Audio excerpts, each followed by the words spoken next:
evening, everyone. Welcome to Rotor Talk Live, Season 6, Episode 3, What Drones Will We See in 2023? Hope everyone is doing well this evening. We're just kind of jump right into it. We'll have the crew join us here in just a little bit.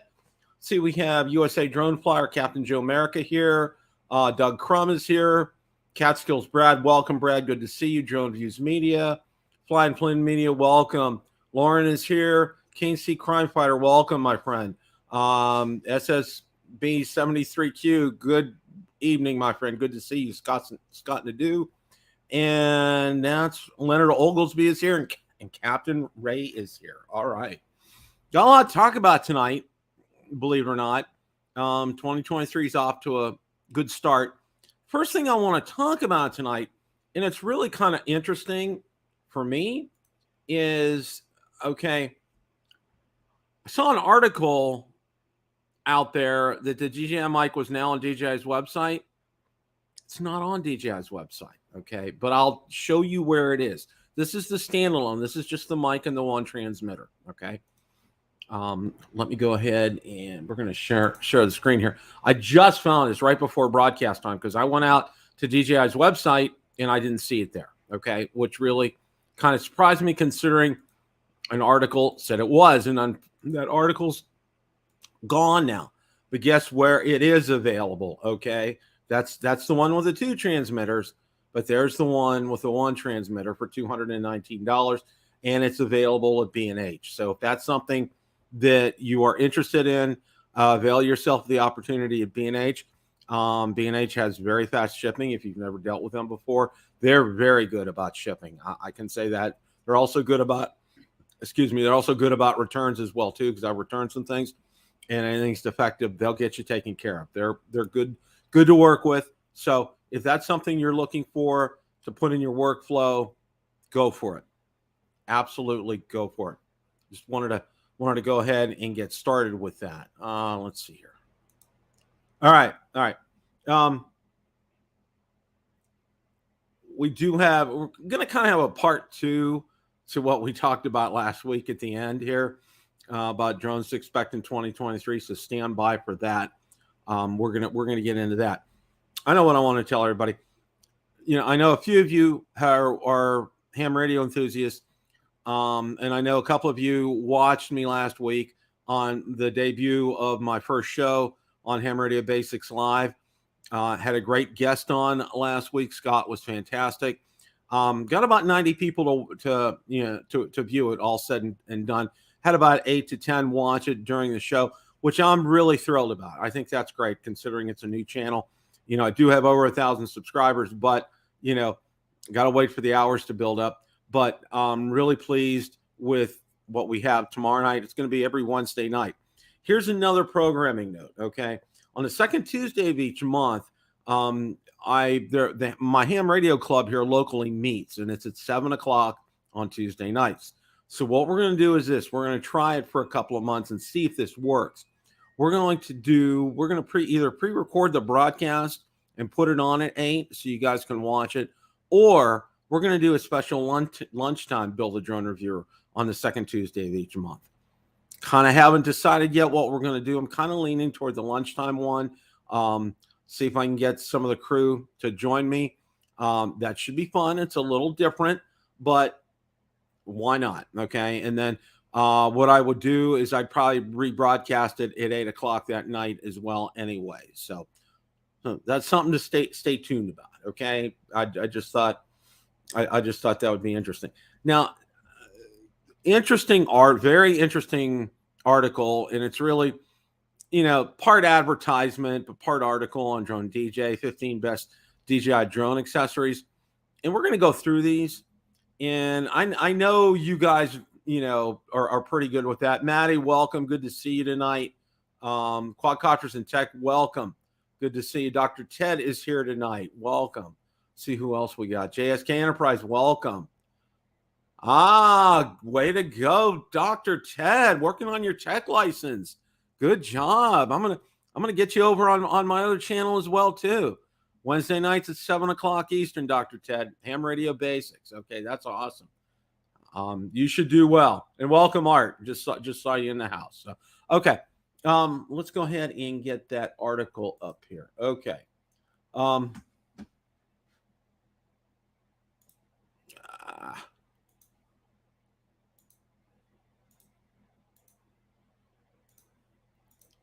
all right. 15 best-selling DJI drone accessories to buy online. Okay. PGY Tech landing gear extensions. Before I get started here, PGY Tech does make some great accessories. I've purchased a number of them. I'm impressed with the quality of them. I did get something for my Osmo Action, my original Osmo Action. It's my tripod and stand, and it broke. They replaced it, no charge. I was very impressed with their service. So just going to get that started off with. Landing gear extensions are always, I think, a good item to get. One of the things early on when when I first got started in drones, I watched some of Rick Smith's videos, and he really emphasized the need to get that camera and that gimbal up off the ground and near where dust and dirt are, and landing gear extensions do that. So that's something I would actually recommend too. Now, Mini 2 360-degree propeller guard set, that's good. Like it says here, if you're a beginner, and if you are a very venturesome soul and want to fly it in your house, and and you're married, good luck. But it does work. I can testify to that. And it's not really meant a whole lot for outside use. It's more inside kind of a thing. But if it makes you feel more comfortable, if you're a new drone person, that would be something I would go for it. Now, there's an FS Labs carrying case. I'm not going to comment on that. PGY Tech carrying case. PGY, like I said, PGY makes some good make some good things. 8-pack Freewell all-day filter kit, $99. That's good. I personally, for me, I don't use filters a lot because one of the big reasons is taking them on and off in the field is problematic. I mean, even in the back of my SUV. That's one of the things. The other one is you can adjust things on the camera settings to really compensate for things and fly accordingly. So, okay. Now that was for the Mini 2. And now for the Mini 3, Tiffin ND filter set, $59. Intelligent Flight Battery Plus. Of course, that's DJI. Aries waterproof hard shell carrying case for $49. PGY Tech carrying case. A lot of these are on Amazon. 35. It says $31.96. DJI Avata Flymore kit for $279. Must-have accessories for Mavic 3, Mavic 3 Cine. DJI wide-angle lens, $179.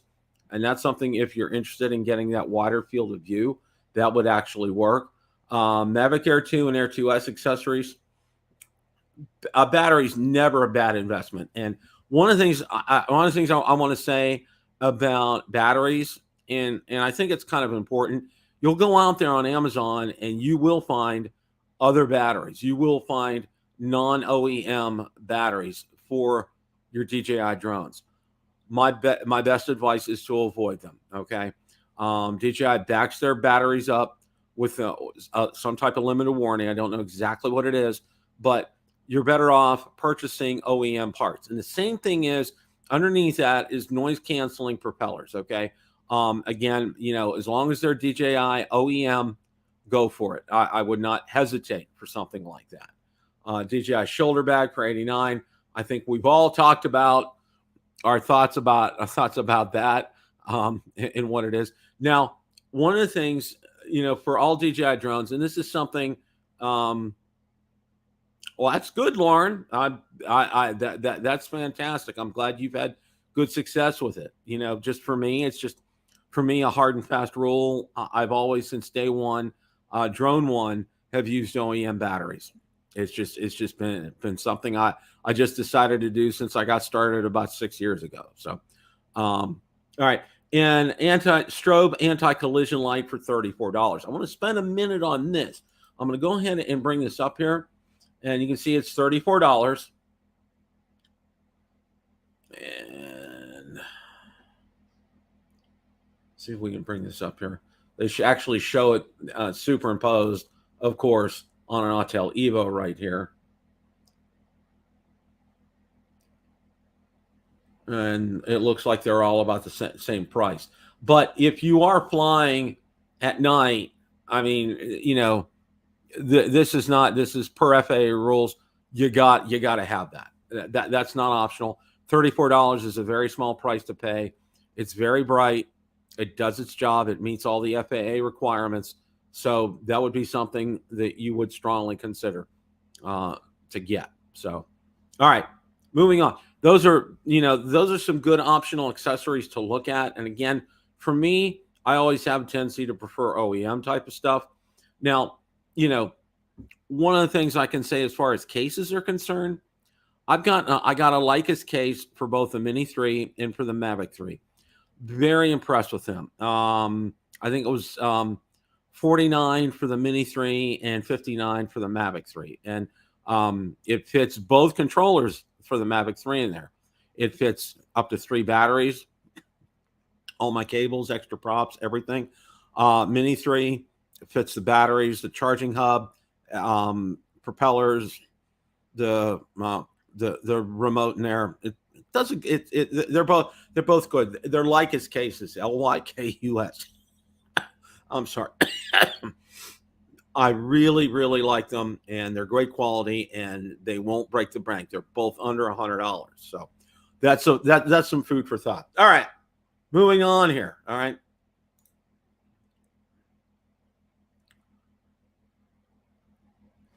Oh, I thought I had. Okay.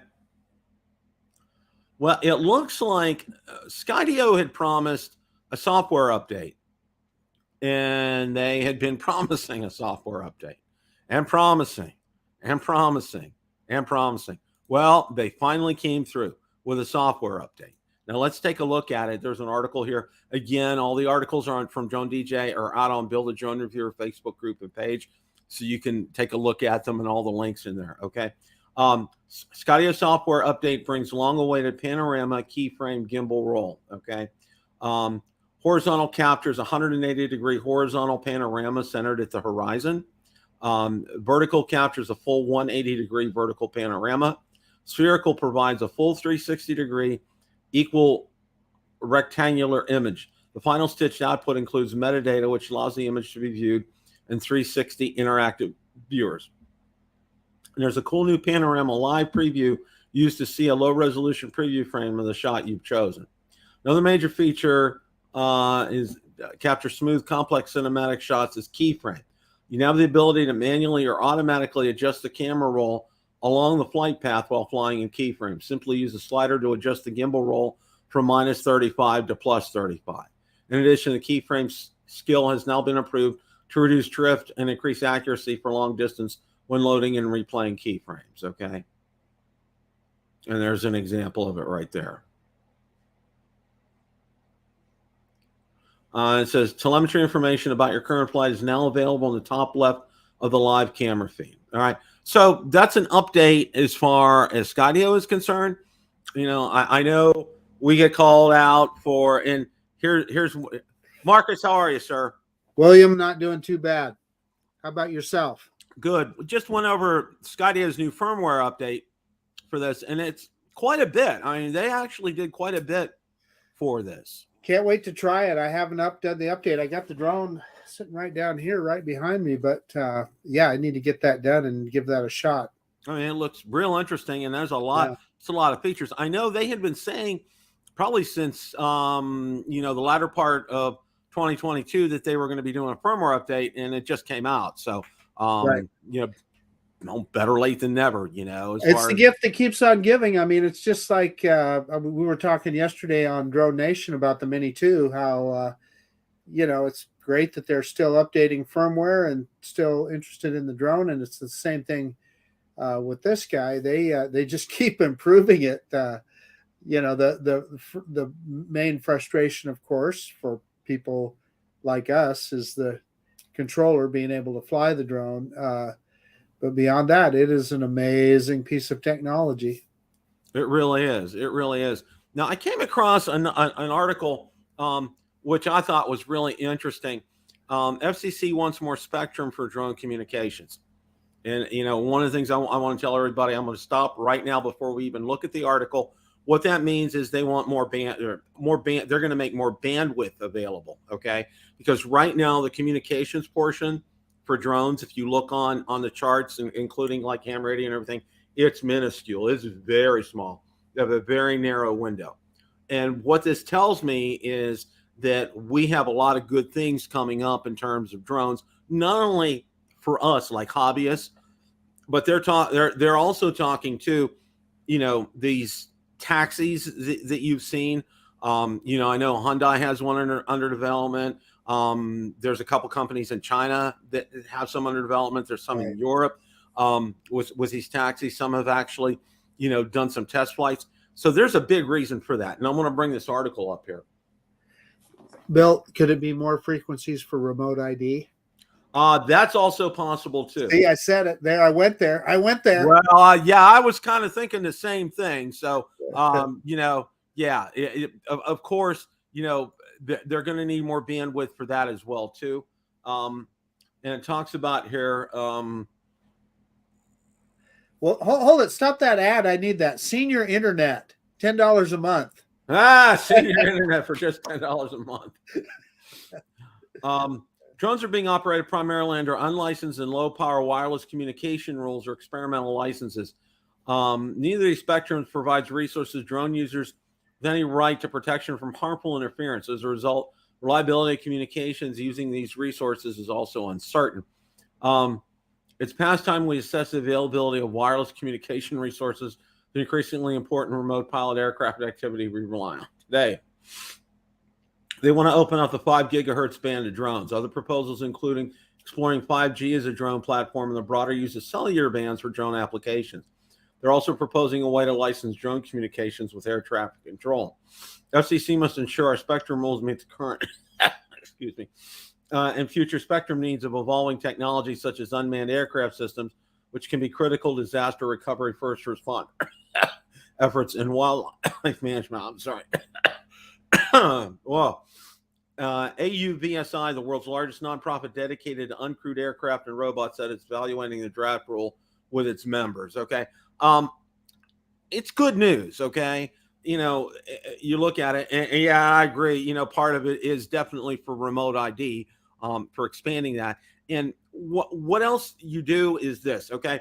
A lot of times, like on ham radio, usually with the more expensive transceivers rigs that you have at home, okay, they have really good filters to filter out adjacent channels. Okay. But a lot of times, if you're talking to somebody and someone's on the channel right next to you, and I'm simplifying things for my audience here, you can get some bleed over, okay? And it can go both ways, okay? And what this is doing, and they also, as they brought up too, this can cause interference, and it can cause interference with our unmanned aircraft as well too. So, all this is being said, this is a good move, okay? And I'll also say this too. Unlike the FAA, I think the FCC has its act together. And I think I've mentioned to you guys, for my ham radio license, I got it back in 2015. Was when I got my amateur extra. It's good for 10 years. And what I have to do, all I have to do to renew it is pay $25, go out to the FCC's website, which is kind of daunting. It's a little daunting task. It's same. I know the FAA is kind of like that as well too. But I pay my fee and I'm done for another 10 years. That's all I have to do. No taking a retest or refresh exam or anything like that, which I think is great. I think they really do that here. But, on one hand, and on the other hand, I think it's good for us as remote pilots and, 107 pilots to take that recurrent exam every couple of years, because I think it kind of keeps us on our toes and keeps us fresh. So I think that's a good idea.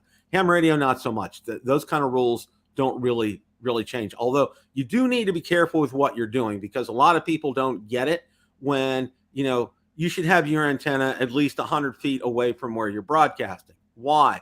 It puts out basically radiation. Okay. For lack of a better term. Okay. You just don't want to be absorbing those radio waves. It's the same as holding your cell phone up to your ear all the time, which I don't. I always talk on speakerphone or in the car. So anyway, okay, I said a mouthful about all that. I want to stop here. I know Ron's not with us, but I want to congratulate Drone Nation on hitting 1,000 subscribers. That is a tremendous accomplishment for you guys. So hats off to you guys. Congratulations. That's a great job, especially on a channel whose primary focus is just live streams. Okay. That is tremendous, guys. Well, Bill, I know Ron will be in here in a few minutes, but I have to tell you, the credit really goes to Ron. He is the heart and soul of that channel. As you know, we started that about 4 years ago, and you were right there at the very beginning with us, Bill, as Xeno Nation. And we had a lot of fun with that, and we got that thing going, and it was, kind of struck a chord right off the bat. But it's kind of grown organically since then. And I'm proud to say that it's like your show, Bill. We talk about drones on that channel. That's the primary function of that channel. We don't get off too far into the weeds. Occasionally a little football, once in a while talking about hot rods or something like that. But for the most part, it's all drone discussion, and it's gratifying. And I want to thank you for your help, because you helped us a lot. So, you're welcome. And of course, everybody out there in the chat as well. Couldn't have done it without you. So thank you. And again, really, 90% of that credit goes to Mr. Ronald Thomas Brown. Well, Ron does it. Ron, since the day I met him, I knew Ron was a very hard and dedicated to his task, and whatever task he set out to do, he does it well, and he dives into it, and he doesn't give it 90%. He's always 100% into it, and you bore the fruits of your labor. And it had to be frustrating, because it seemed like it was like 900, 980, 990. Yeah. It would just sit there for the longest time. It was just, it would just kind of like, okay, we're ready now. Well, our good friend Johnny Alfonso kind of helped push us over the top yesterday. He got everybody riled up in the chat and said, come on, hit those subs, and it pushed it over. I think kind of coincidentally, it was on a night when Ron wasn't on the show. Wasn't on the show. Yeah, which really bummed me out. I think Ron needed to be there. And we need to give him a pat on the back when he gets on this show, because, as you know, Bill, one of the things that people don't understand, you don't just turn on your computer and have a show.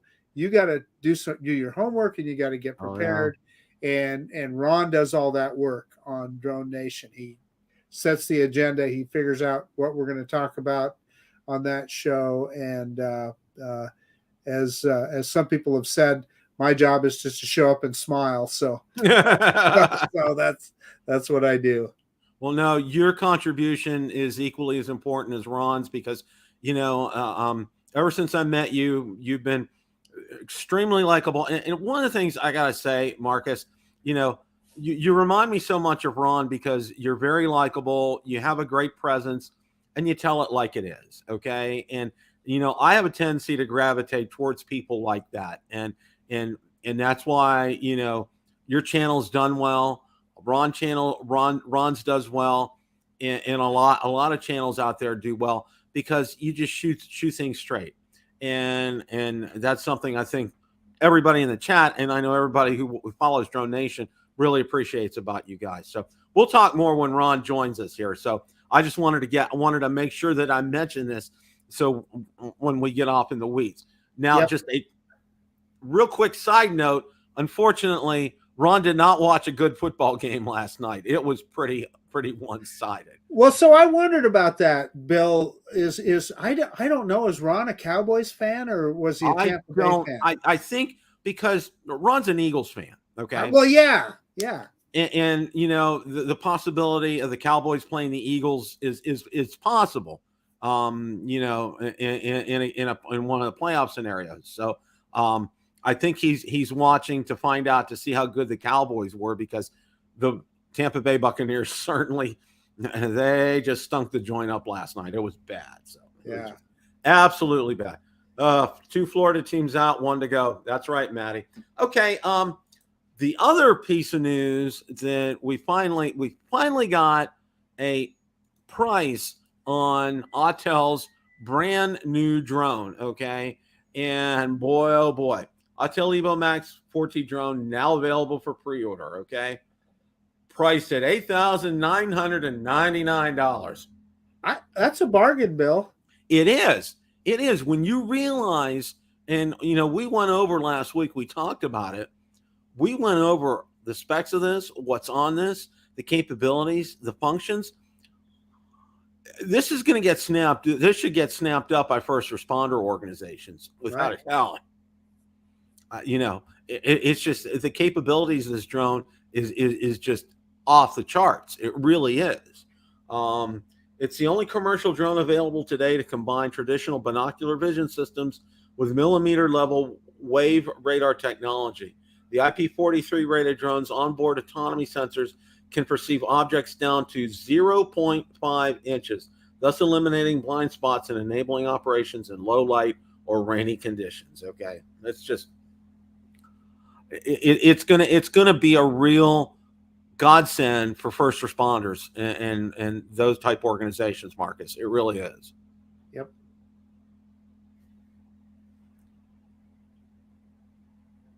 And it's going to be worth every penny, like you said. Of that I have absolutely, positively no doubt. Okay. Yeah, I bet they'll sell a ton of them. One of the things that I think is important to us as consumers about that is that it shows that Autel they are serious about the drone business, and they're going to keep producing drones, and that's good for us consumers as well, because they just keep improving their product, and nothing wrong with that. I'm all for it.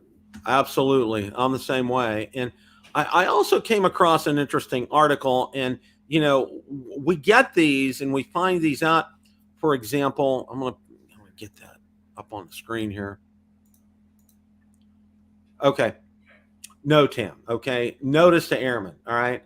And, this harkens back to when, believe it or not, back in the day before my oldest son was born, I was studying to get my private pilot's license. I was going to take lessons and become a private pilot. But then all of a sudden we had baby on the way, and I was told to put the kibosh to that. So that's what happened. But notice to airmen. Now, this gets into what happened with that FAA delay. But part of this involves us here as remote pilots and recreational pilots, because, for example, if the president of the United States comes to your area, okay, this information comes through this system, and it tells you there's an area that you cannot, they specify that area, you can't fly there, okay, and it's notice to airmen, okay, and it goes out to absolutely everybody. And there is Mr. Brown here. Good evening, Mr. Ron Brown. Good evening, gentlemen. Ron, before we go any further, I want to congratulate you on getting to, I already congratulated Marcus, but I want to congratulate you for getting to 1,000 subs. Thank you, Bill. Lots of hard work, lots of great effort, and you have, and also kudos to all your followers too, and subscribers, because they're with you guys week in and week out. And as I said to Marcus, it's not easy to have a basically, live stream only channel hit 1,000 subscribers. That's an excellent accomplishment. So, and I know it's a lot of that's due. And like Marcus said, you're the brains behind it. You're the one that started this baby way long ago, called Xeno Nation. Okay. And being there on board with you guys. It was let me stop you for a second. And, it was you and Bill Thomas's recommendation that I start my own live stream years ago. Mm-hmm. And I you know what? The drone community is better for it. I will say that without a doubt. Okay. No doubt about it. And it was a pleasure to help get you guys off on the right foot. and you guys have absolutely soared. You've done a fantastic job. You have great guests on all the time, great topics of conversation. You know, great people watching it week in and week out. And again, congratulations, Ron. Yeah, I thank you sincerely, Bill. That's great of you to say all this stuff. I'm almost overwhelmed here. But something did come to my mind of a humorous nature. Remember the very first time I was ever on the Bill the Drone Reviewer show, the night that you got, what's that word called, where somebody called and said there was a crime at your house? Swatted. You got swatted. That was my very first time ever on the Bill the Drone Reviewer show. I'll never forget that. That was an experience, especially when I see deputies coming in with their guns drawn in my house. I'm like, whoa. Okay. And for a while, but for a while, Bill, you're carrying on. You're doing pretty good for a while. You're trying to carry on the show, and at one point, you just had to shut things down. Yeah, it was. Yeah, they were walking around, and I'm like, okay, I think I need to kind of shut stuff down. But yeah, that was a night I will never forget.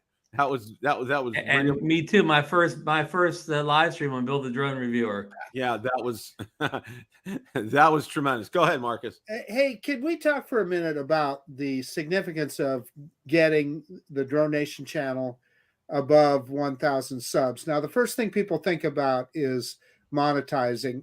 Okay, great, and all that. That's all well and good, but there's way more to it than that. It changes. There's permissions now that change how you can name the channel, right? You can do that custom or the logo handle, handle, and then also Ron will now be able to set me up. I believe it's an administrator or something like that.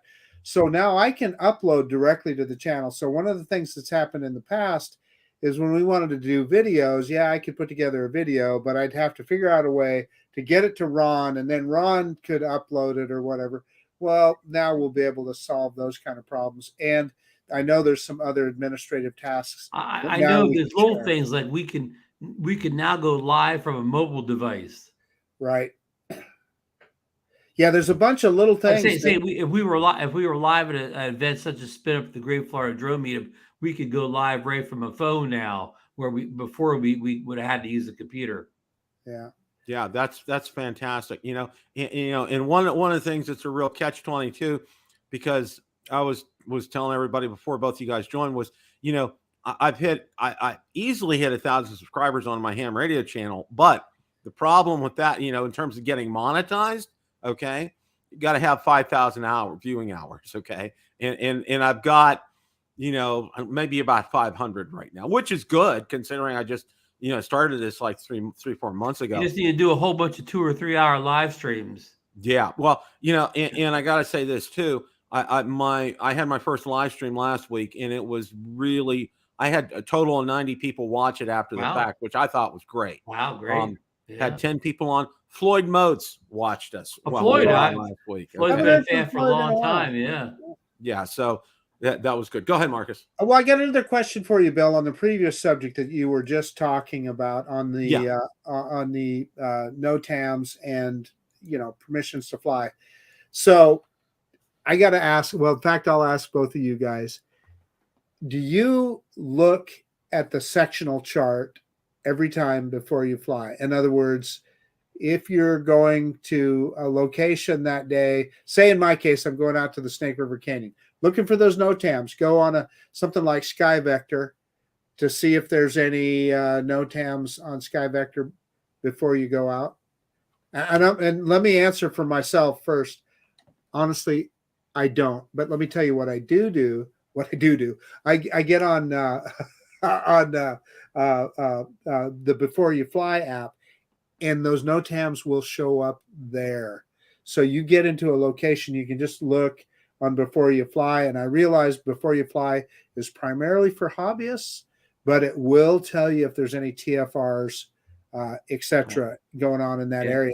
Mm-hmm. Now, what I do, and I expect you guys probably do the same, is if I have any question whatsoever, if I'm concerned in any way about whether I'm in an area that I should or should not be flying, or need permissions or something, then I go on to Sky Vector and I look at the sectional chart and, make sure that, hey, yeah, okay, before you fly and the sectional chart agree, yeah, I can fly. And I do the same thing as you, Marcus. I check the Before You Fly app. And let me say that is recommended by the FAA themselves. It's their own app. Drone Zone, whatever. It's a recommended app by them themselves. Right. And when I'm in my familiar area, you mentioned State Road. When I go to the area I'm very familiar with, all I do is Before You Fly. If it's not any temporary flight restrictions or anything like that, I just take off. But if I'm in an unknown location, I don't. That sounds fishy. If I'm in a location where I've never flown before, sometimes I will double check another app, like maybe not Sky Vector, but I'll go to a loft. I believe it's still called Loft. Those guys change your Kitty Hawk. They change their name every time I use the app. But if it's my first time at a location, I'll verify with the second app, like a Loft, to make sure that there's no flight restrictions of any kind in that area. So some of the things that you have to keep in mind, though, is like you don't know if you're next to a wildlife area or something, that the only way you're going to see that for sure is by looking at that sectional chart. But in any case, yeah. Well, I don't know. Some of those apps, like I don't know if it's Before You Fly, but if you zoom in, it shows me the prisons and stuff like that in red where I can't fly. Right. That's true. And I know it is. I don't know which app, but there is some app that does show like wildlife refuges. Maybe it's a Loft or whatever, but you can find that some other places besides Sky Vector. But generally, if I'm flying my South Jersey area, I kind of know where all those things are. And that's the thing. Anyways, right. And so, but I want to get back to those NOTAMs last week when the FAA had that major outage and no planes were taking off at any place in the country that one morning until after 9 a.m. Before You Fly, when I opened it up during this crisis, said good to go, no problems at all. But when I opened up a Loft, it took a while because it was confused, but eventually it shut me down. I had, temporary, I had everything came up in that app that told me not to fly. So let's clarify that for because I watched a program about that with regard to commercial aviation. A commercial aircraft could actually take off while that system was down. I mean, there's nothing that says they can't do it, but you still have to comply with all those NOTAMs. And if you don't know what they are, how can you? So that's what all the airlines themselves chose not to fly. And that would be the same thing with drones, right? If you're not sure, don't take off. Yeah. Mm-hmm. Yeah, that can cause all kind of headaches and hassles and problems. And I was reading also today, there was a letter out to all the Southwest customers from their president, and talking about they're going to be spending $1 billion on software for their shortcomings. They put in quite a few, several patches right now. They're making up things to customers who were inconvenienced during this time. And guys, we lucked out. Valerie and I lucked out because, we left on Columbus on Saturday and everything started hitting the fan. It was like pretty much either Sunday or Monday when Southwest it just went south. It was just bad. Well, can I go down just a little bit of a rabbit hole? Go for it. Yeah. Alaska Airlines called me today. Oh my. Yeah. How long after, a month after they shut down the flight. And by the way, we did finally get a hold of them and they refunded the price of our tickets and everything. But I wrote them a long letter, detailing what it did to our holiday, etc. And so this lady said, well, she asked me some questions and, what happened and, how did it affect you? And so, of course, I went into all the details and so forth. They're giving us a $75 credit. Oh boy, that'll get you real far. Yeah. So, and Bill, I want to interject too that it's good to see Southwest Airlines reacting, but did they react before or after they got that stern letter from the Department of Transportation? Well, this was Alaska Airlines. But Bill mentioned Southwest before that. Yeah. They got a stern letter from the Department of Transportation about making sure everybody got refunded or they were going to crack down. Well, one of the things, and this isn't political, okay? The transportation secretary, Buttigieg, whatever his name is, okay? Both sides of the aisle were furious at him, okay? Because he apparently knew about a lot of this stuff that was coming down the pike, and he could have done some things to help prevent this. So people on, and it's not really, this isn't really a political thing. It's really, it inconvenienced, everybody. It didn't discriminate. It inconvenienced everybody. So, Yeah.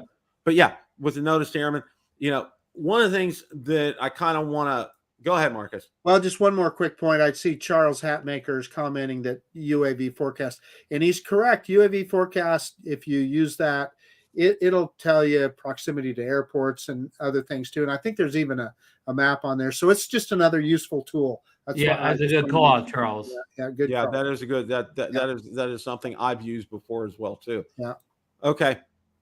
Now, this is part 2 to last week. All right. What could DJI release in 2023? And there was an article on Drone DJ, and I want to go over it. And it's kind of sort of the same, but there's a little bit more flavor to this. So I wanted to spend a few minutes here before we close out tonight to talk about this, because I think it's real worthy. Now, Ron, before you joined, and Marcus too, I found out. Okay, there was an article out there that said DJI mic, the singular mic and the one transmitter, were available on the website. So I go out to the website, not the case. Okay. However, I go out to B&H, it is available on B&H and not on DJI. All right.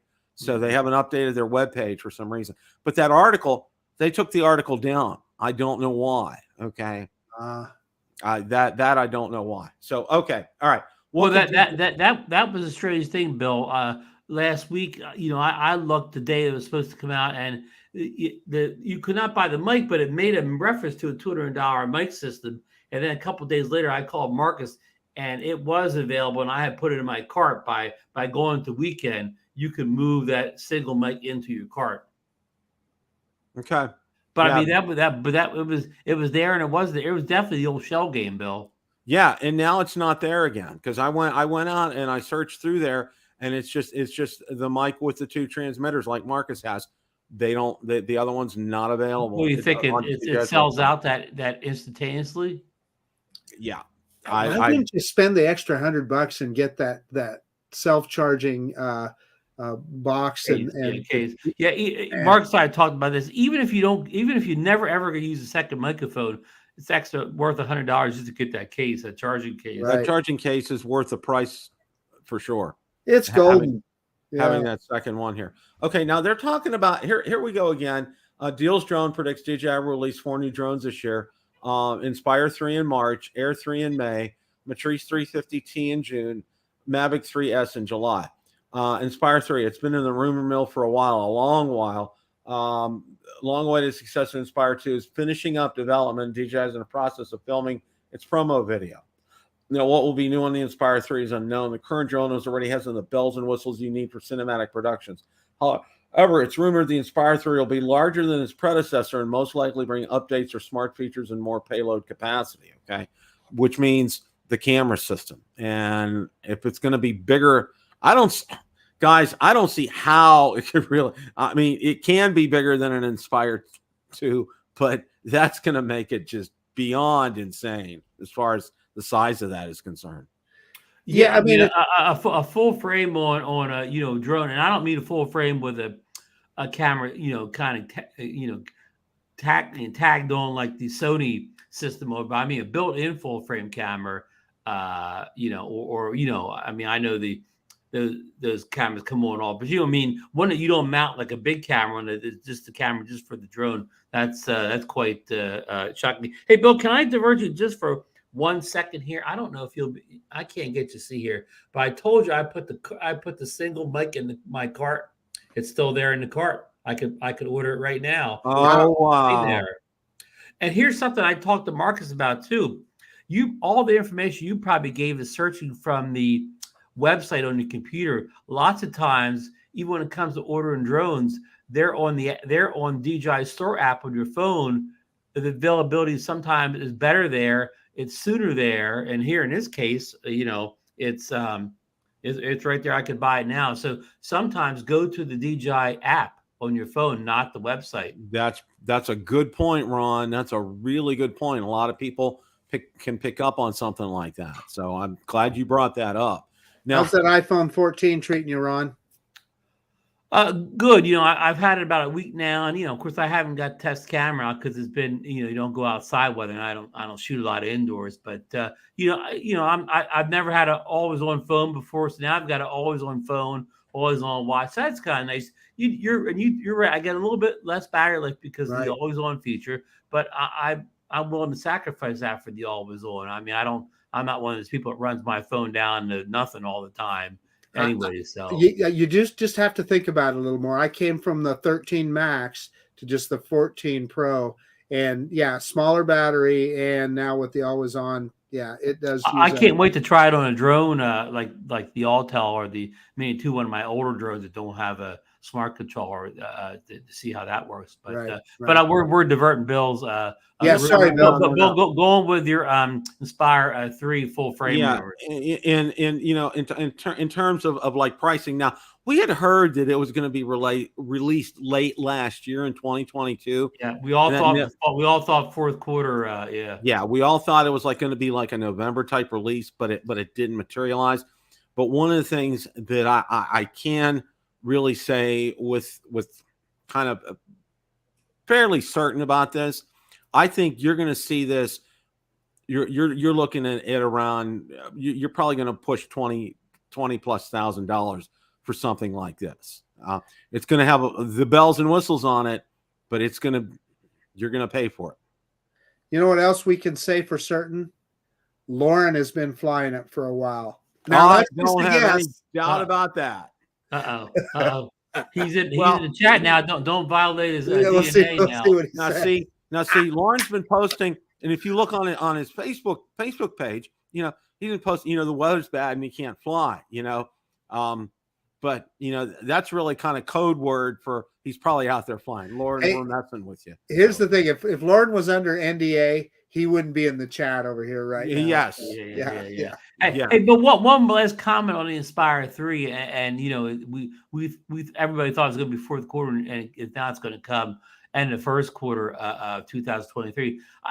This is my personal opinion. This is not based on any knowledge or fact, but when they throw those consumer drones out like the Mini 3 Pro and that, and they have a whole bunch of like little firmware problems right out of the box. It's probably not that important because mostly just consumers are buying them. But I believe when an Inspire drone comes out, the professionals want to get it right away and get it in use. They can't be dealing with a whole bunch of little issues or whatever. So they probably test the Inspire 3 a little more thoroughly than they do our consumer grade drones, because just like you said, the $20,000, those professionals, they need to have it up and running. They don't need to be sidelined by needing a whole bunch of patches and firmware. That's an excellent point, Ron. And and for those of you, if some of you are familiar, with this, forgive me, but like an Inspire 2, it has multiple things that need to have firmware updates on it. Okay,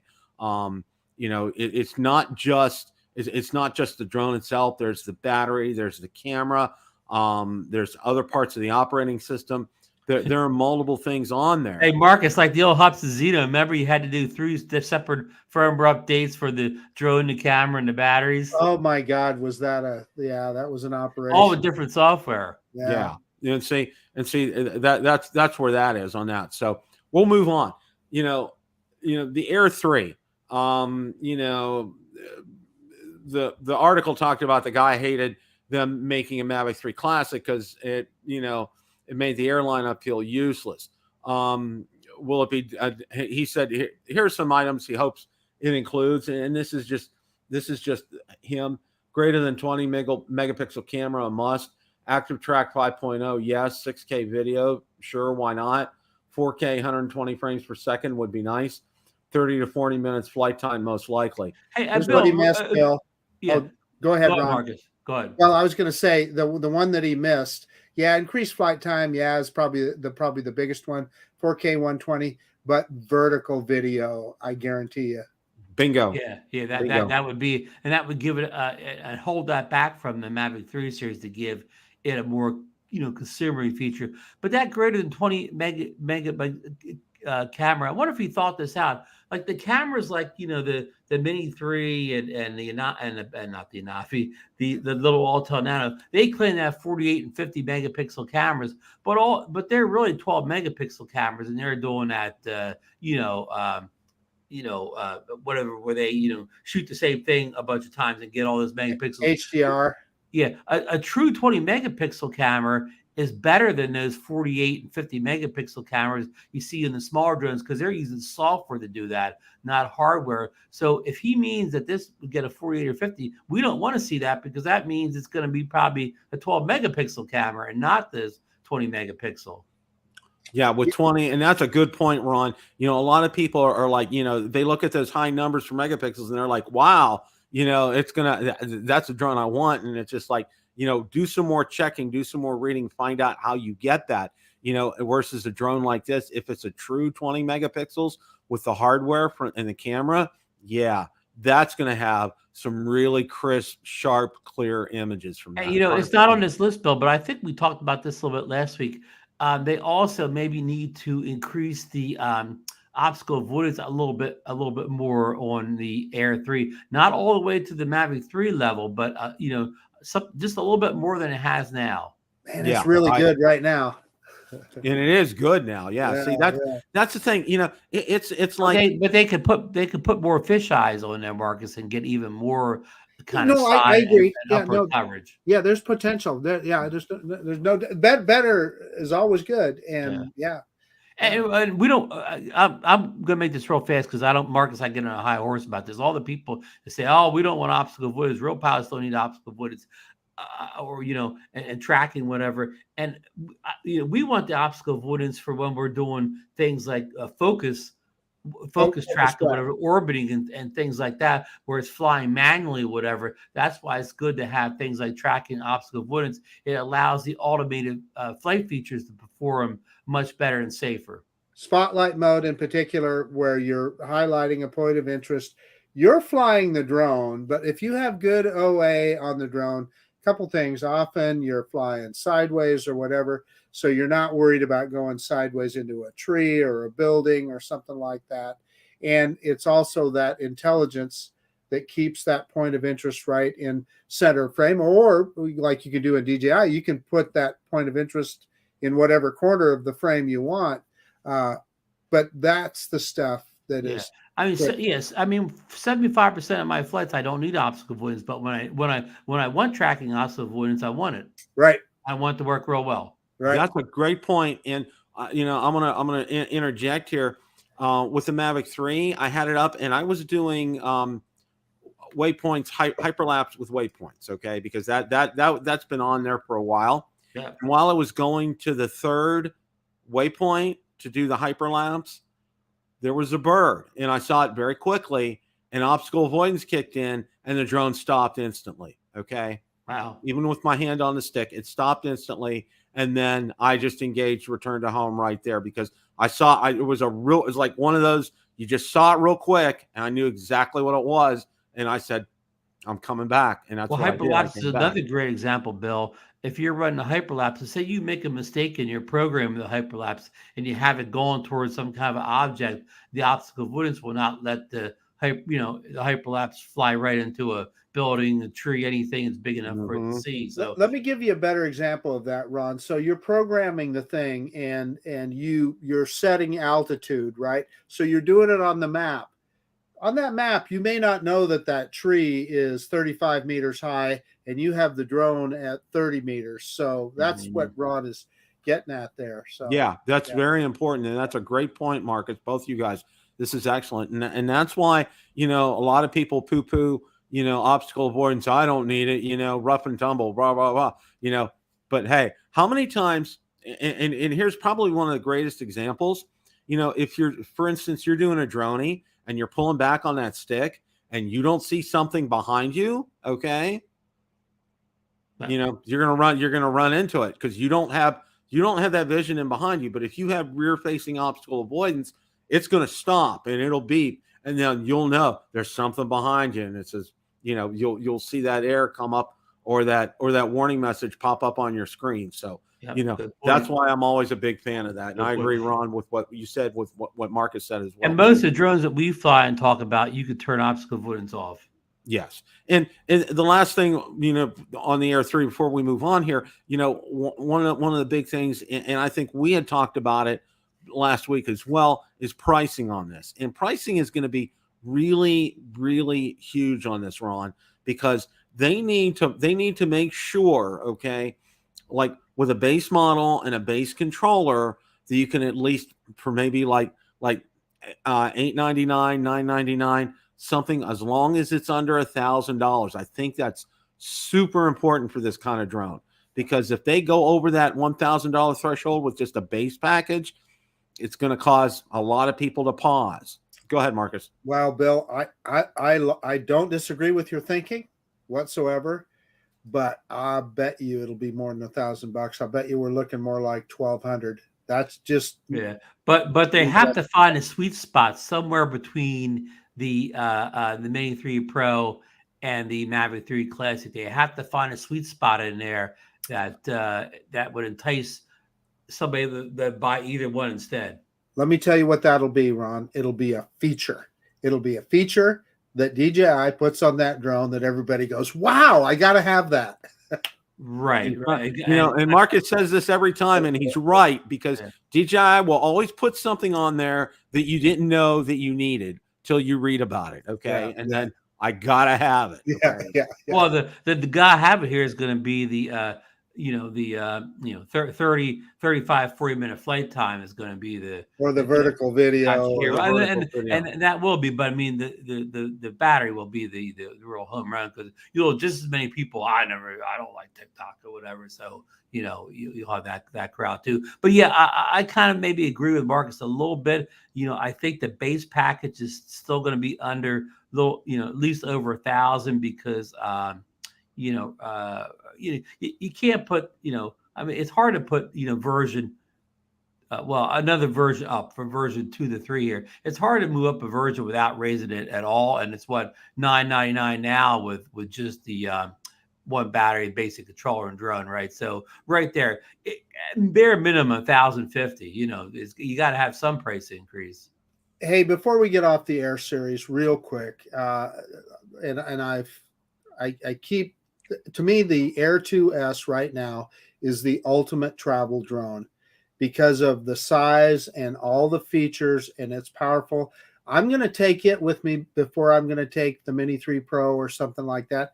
It's the same size. It's more powerful. It has, other than vertical video, has honestly more features and a better camera, that 1-inch sensor. So anyway, that aside, they've already got a really great drone. So whatever they make with the Air 3 is going to have to be something special. For air travel, it's probably the sweet spot.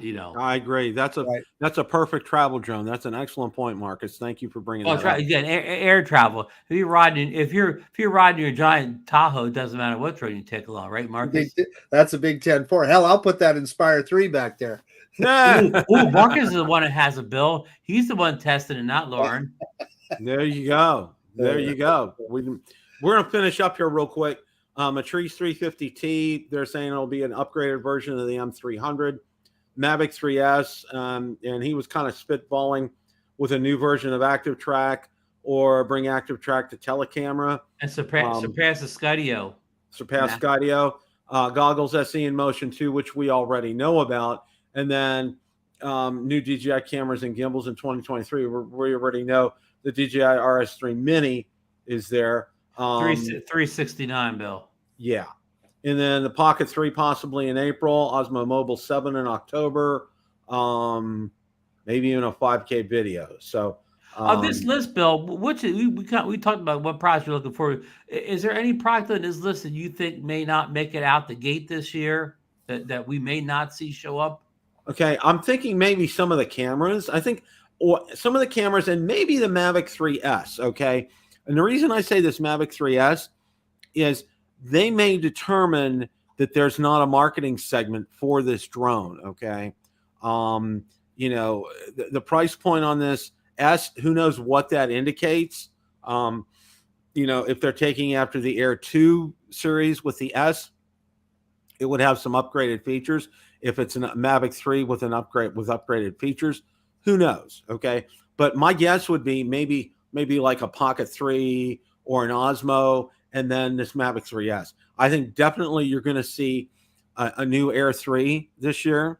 I think also one of the things you'll see that they don't even talk about on this list, there's going to be a Mini 3 SE, okay? Because the Mini SE did really well in terms of sales, and at price point, you couldn't pass it up. And I think if the DJI does it right, they'll hit a home run with like a Mini 3 SE. And the SEs never make this type of list or speculation, whatever. They kind of just pop out. They just show up. They show up, exactly. Yeah, that's exactly right. So, all right, we're gonna have some closing thoughts here, but Ron, I have to ask you this question. Okay, Yes.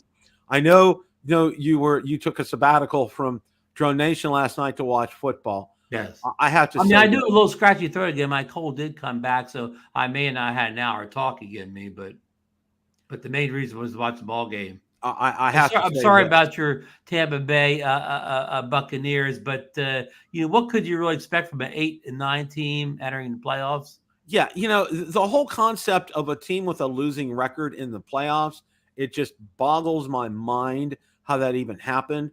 And let's face it, okay, Tom Brady is probably the greatest of all time, but boy, oh boy, he played worse than a rookie quarterback last night. He didn't have too much help around him either, though. No, he did not. He had well, the only person he had helping him was the Cowboys kicker last night, missing those 4 extra points. Have you ever seen anything like that, Bill? 4 extra points? Never, Ron. I've never seen that.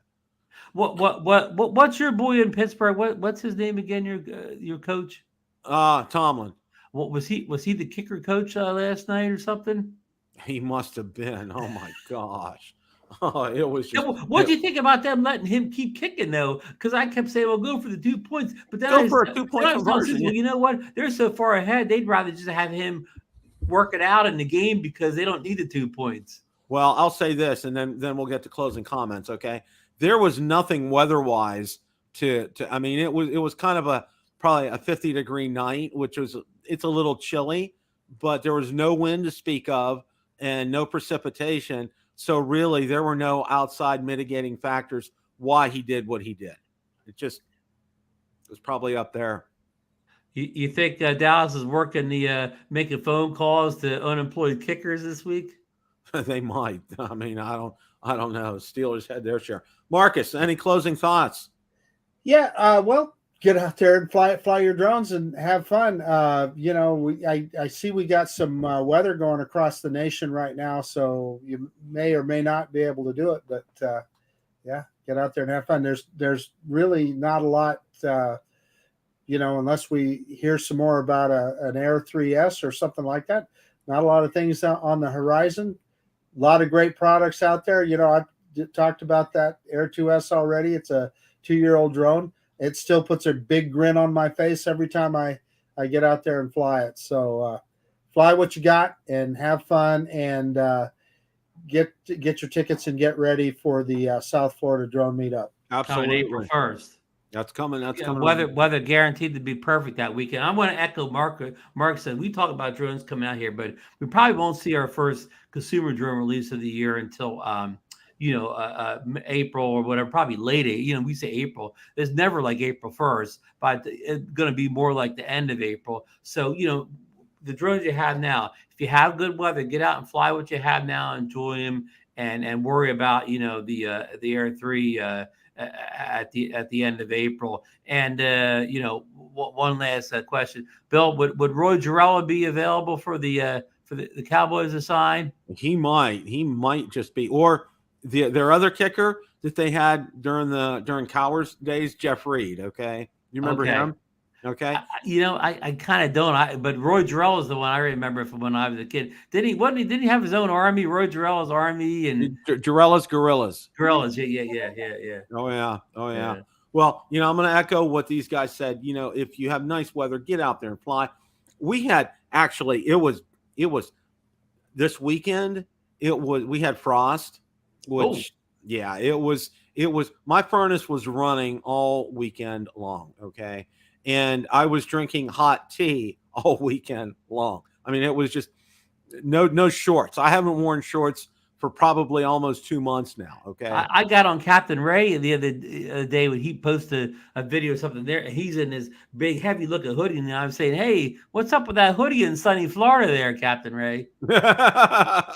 Yeah. It's this time of year. It's very deceiving in terms of the weather, because say it's like 50 degrees out, because of the moisture in the air, it really feels like it's 40 degrees out. I mean, it's. Hey, before we let you go, what's your prediction for the last Florida team in the playoffs, the Jacksonville Jaguars? Wasn't that a surprise? Whoa, their quarterback really surprised me. He's thrown 4 picks and then he throws 4 touchdowns. Wow. What a way to They got a chance this weekend?